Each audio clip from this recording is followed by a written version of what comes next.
PlayStation 4. C'est une exclue PlayStation. C'est un remake du premier jeu Yakuza qui est sorti.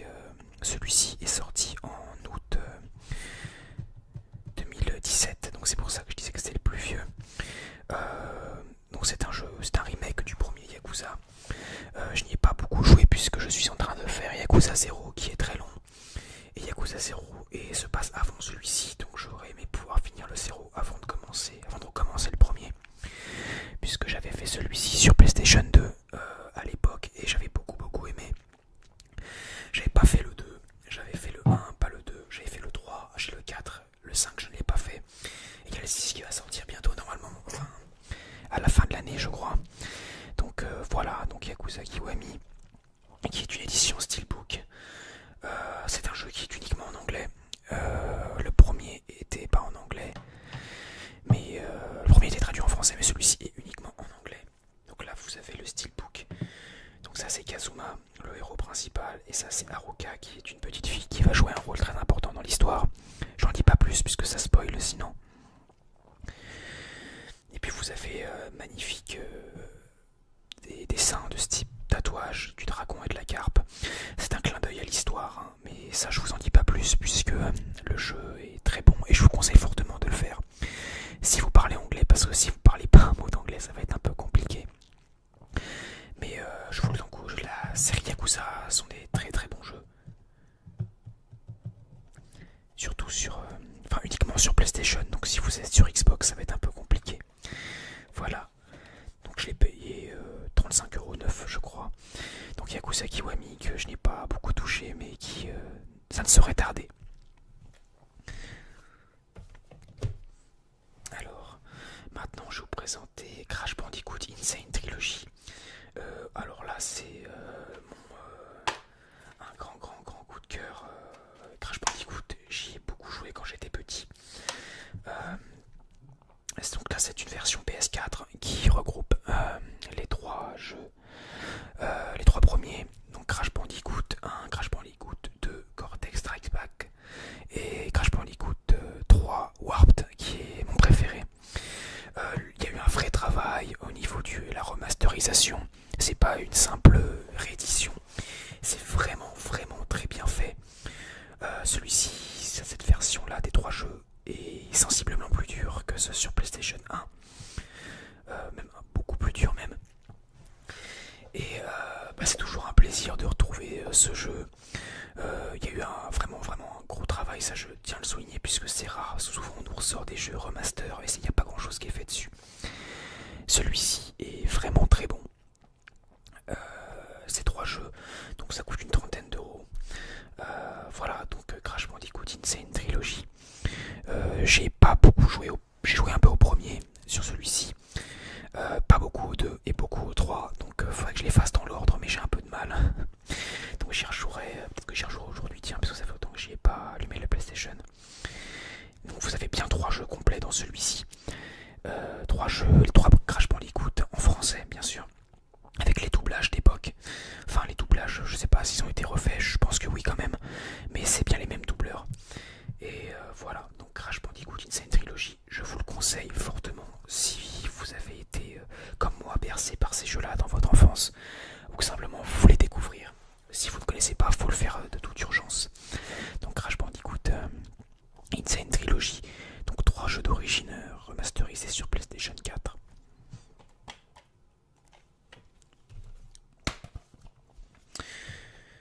Ensuite, le dernier jeu PS4, Dragon Quest Heroes 2, qui est la suite du premier. J'avais fait une vidéo de gameplay sur ma chaîne que vous pouvez aller voir si le cœur vous en dit. Donc ce Dragon Quest Heroes 2 ne déroge pas à la règle du premier. C'est du beat'em all, donc il faut battre des ennemis dans un certain nombre avant de passer à la zone suivante. Donc Dragon Quest, pour rappel, est dessiné, les personnages et les jeux sont dessinés par Akira Toriyama qui a dessiné tous les Dragon Ball. Enfin tous les Dragon Ball tout court.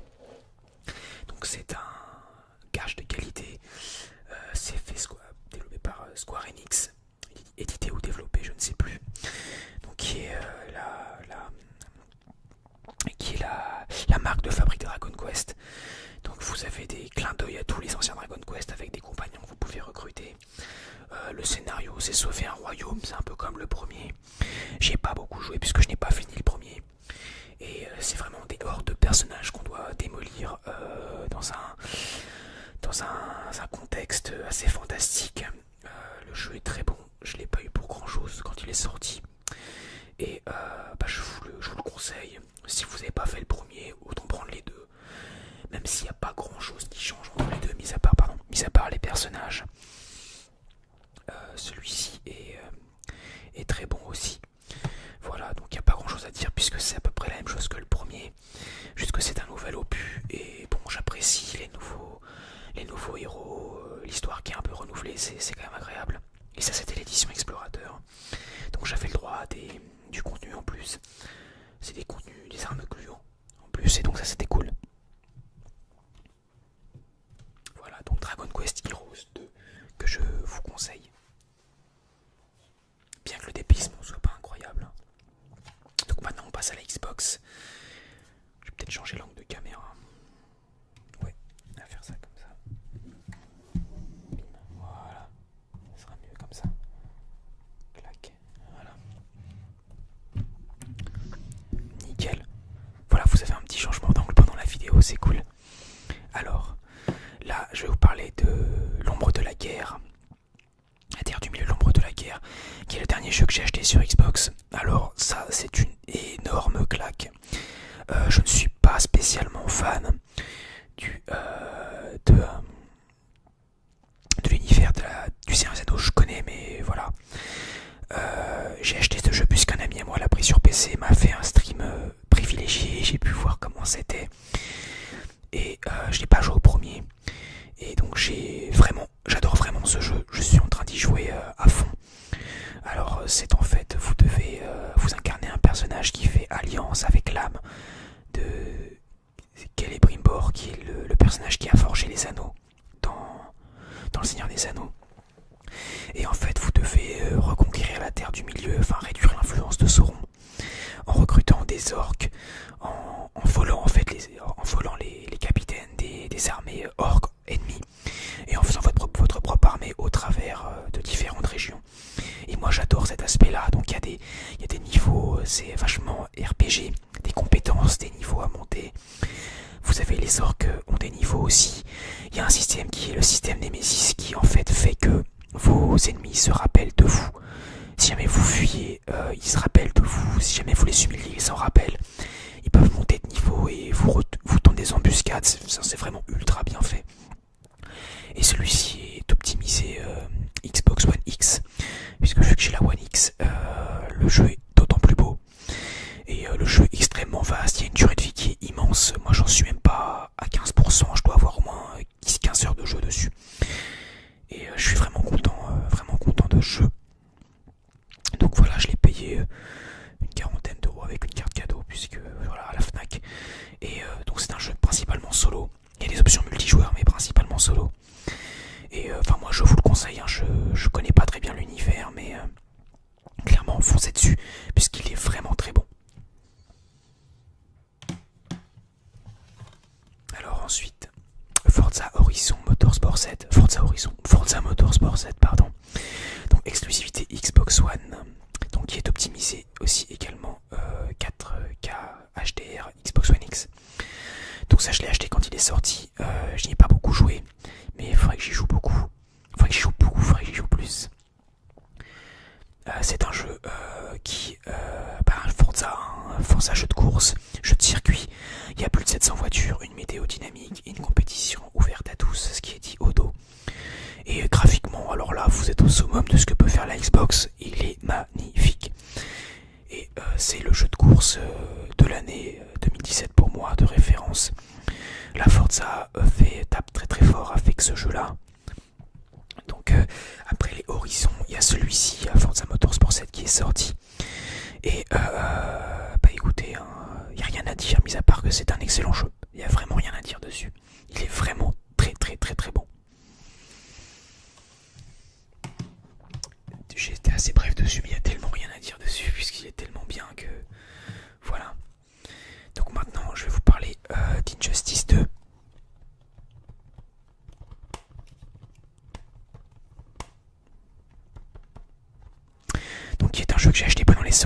de fin d'année de l'année dernière, de 2017. Où Injustice 2, je n'ai pas joué au premier, c'est de l'univers DC Comics. Un petit clin d'œil à Arnaud SMR, puisqu'il adore les jeux vidéo avec des super-héros. Il adore les super-héros tout court aussi. Donc c'est un jeu qui a un mode aventure, un mode multijoueur, donc c'est un jeu de combat du style Tekken ou Street Fighter, dans le sens où vous avez deux combattants l'un contre l'autre, donc du 1v1. Donc le mode histoire est très bon, je l'ai terminé. Je joue encore un peu au mode... Il y a des modes de combat qui approfondissent un peu l'expérience du jeu. Le jeu est très très très bien fait. Celui-ci est optimisé Xbox One X, donc il a été rajouté par la suite, puisque là ce n'est pas indiqué sur la boîte, puisque le jeu est sorti avant la Xbox One X. Mais le jeu est optimisé Xbox One X. Et le jeu est très bien fichu. Je ne suis pas fan des jeux de combat, et celui-ci est très bien. Le doublage est bon. C'est doublage d'origine pour la plus grande partie. Vous avez des héros que je connaissais pas, que j'ai découvert. Blue Beetle par exemple, ou Firestorm de l'univers, c'est uniquement DC Comics, hein, je le précise. Et bah écoutez, c'est du combat, c'est spectaculaire, y a des pouvoirs très sympas, beaucoup de personnages. Il y a du DLC aussi qui a rajouté des personnages. Vous avez des possibilités de personnaliser l'équipement. Et voilà, donc c'est vraiment cool.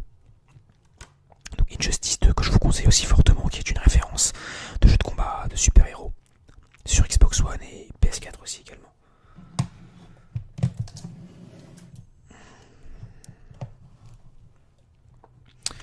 Alors ensuite vous avez Call of Duty World War II, donc qui est aussi optimisé 4K et HDR Xbox One X.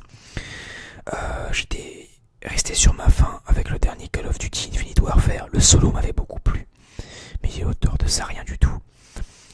Et celui-ci était... J'ai fait la campagne, j'ai joué un peu en multi. Bon, le multi, ça reste du Call of, hein, voilà, c'est beaucoup de rage dessus. Je rage beaucoup, j'y joue pas souvent en multijoueur. Mais en campagne, alors le jeu est sublime déjà sur Xbox One X. Et la campagne est géniale. J'ai adoré y jouer. J'ai pris mon temps pour la faire. Ça m'a pris peut-être entre... Je pense entre 8 et 10 heures, donc c'est assez court, mais moi j'ai bien aimé prendre mon temps pour le faire. Il y a plein de petites choses sympas dans la campagne, les personnages sont très attachants. On suit une escouade du débarquement jusqu'à la fin de la guerre, et la première mission, le débarquement, est incroyable. Donc la campagne, je l'encense beaucoup puisque j'ai vraiment adoré la faire. J'ai pas joué au mode zombie puisqu'il y a un mode zombie dans le jeu. Je n'y ai pas joué pour l'instant, mais j'ai beaucoup aimé ce Call of Duty pour la campagne, et le zombie doit être pas mal aussi, il faudrait que j'essaye à l'occasion parce que j'y ai pas encore joué.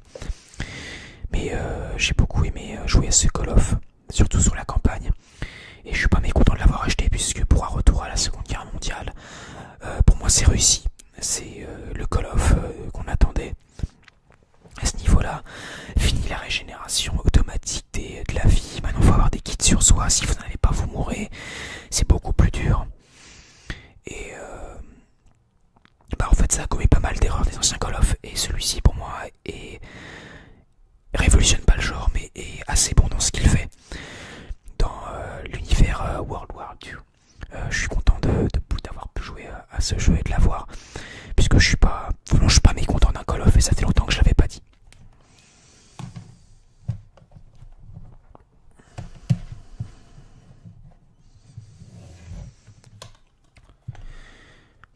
Alors maintenant Star Wars Battlefront 2, donc, qui est un jeu qui a été assez décrié sur le premier opus, que moi j'avais bien aimé.